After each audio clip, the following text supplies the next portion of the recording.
Hey guys, today we're checking out the Ooni Karu Pro 2. This is Ooni's biggest and baddest multi-fuel pizza oven.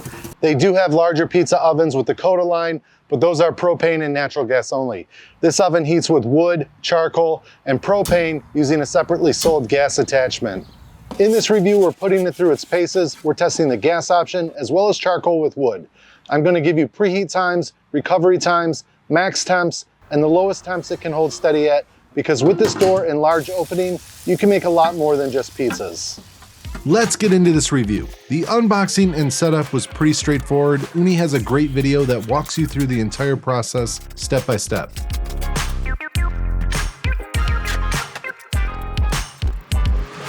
Packaging was pretty stellar, however this back stone did get chipped. Not that big of a deal because these stones are reversible. You do have some minimal assembly. The first thing I did was install the temperature hub. This thing comes with an oven temp thermometer, as well as a food probe and an extra port for an optional second food probe.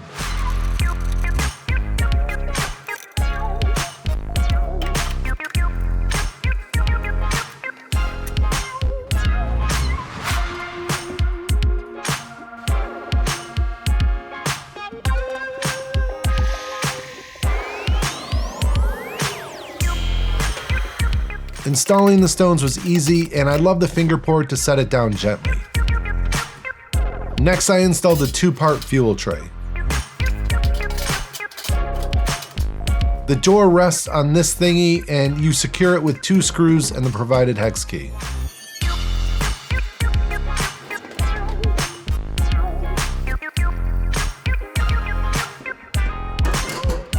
The chimney goes on, and you turn it clockwise to lock in place. And finally, I installed the draft defender plate. This is the fuel hedge door, and this can rest on the defender plate when you're loading fuel. Lastly, I changed the temperature hub from Celsius to Freedom units.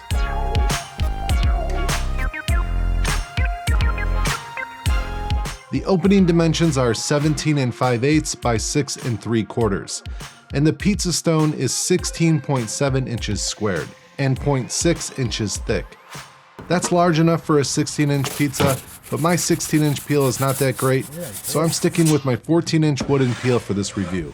I actually love the extra space it gives you to work with, and I feel like I have a nice zone cooking system that I can use. If I need more heat, I can push whatever I'm cooking to the back. If I need less, I can bring it to the front.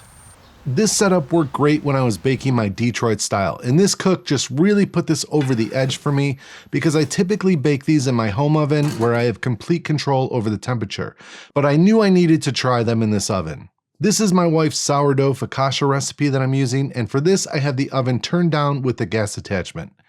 Yes, I'm in my garage with plenty of ventilation that you can't see, but the doors are wide open and we're at the very edge of being outside. Nothing but fresh New York dreary air and drizzle coming through. But in no way am I recommending you do this. For Detroit style, I par baked the bread and we're using Lloyd pans. I know Ooni has their own Detroit style pans and those might work great, but Lloyd pans are kind of industry standard for Detroit style pizzas, and I can confirm they work great. I'll leave a link in the description for all the stuff I use in this video.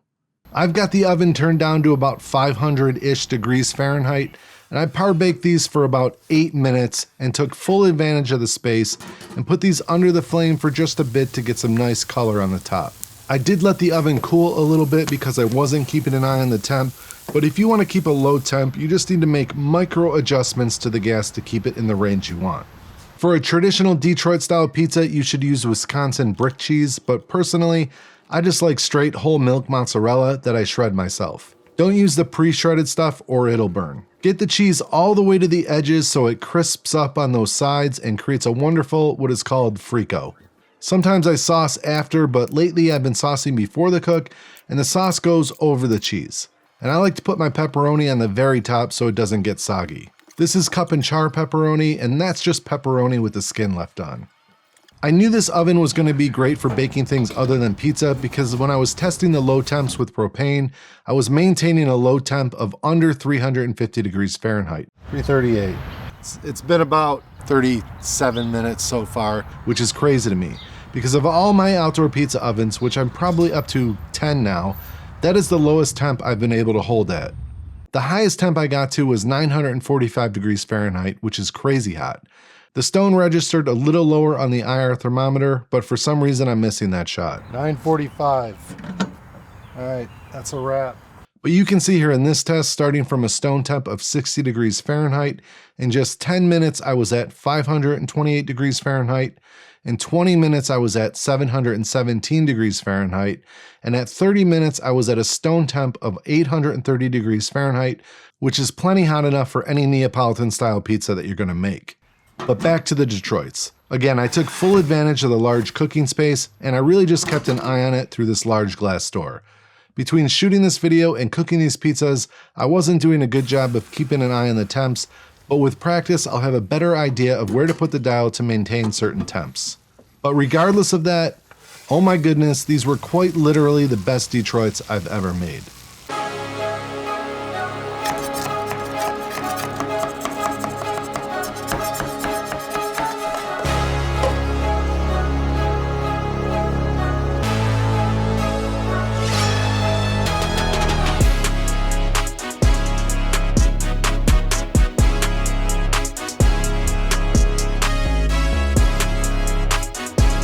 Now, I'm going to say something people aren't going to like, but in my opinion, Neapolitan pizzas aren't as good as Detroit and certainly not as good as New York style, but I know a lot of people love them, including my wife, and that's why some of you are buying this oven, so I'm gonna make a couple to test them out. This is Caputo 00 flour, 60% hydration, 3% salt, and that's all I'm using. Just flour, salt, water, and yeast. I'm using semolina to dust the peel. I like the stone temp around the 750 to 800 range for Neapolitan.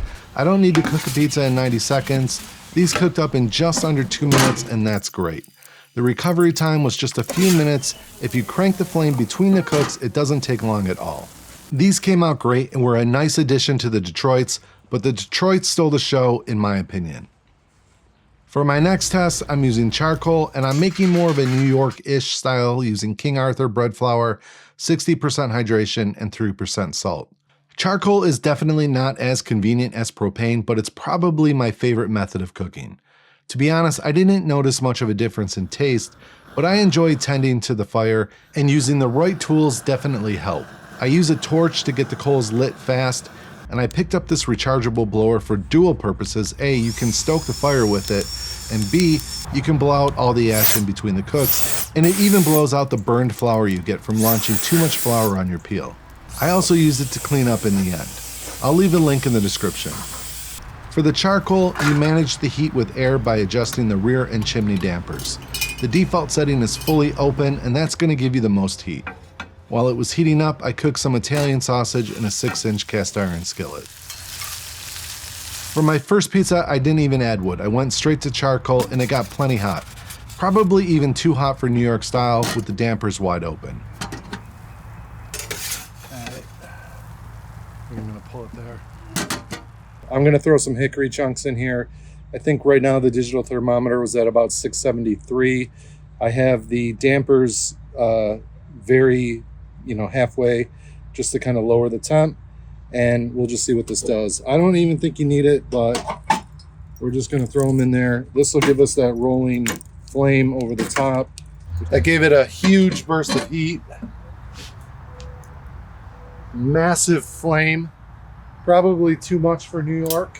Just those 3 wood chunks are like insane, just massive amounts of heat rolling over the top.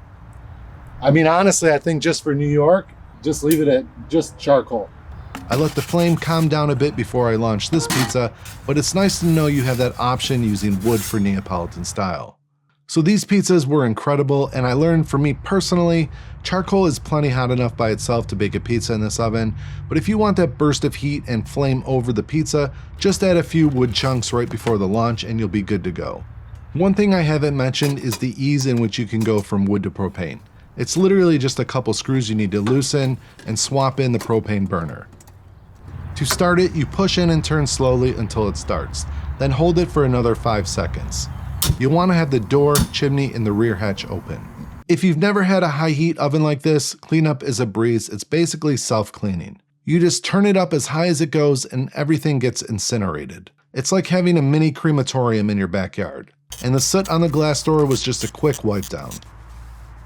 So all in all, I do think this is a great oven. I certainly don't think you can go wrong with it if you're considering it as an option.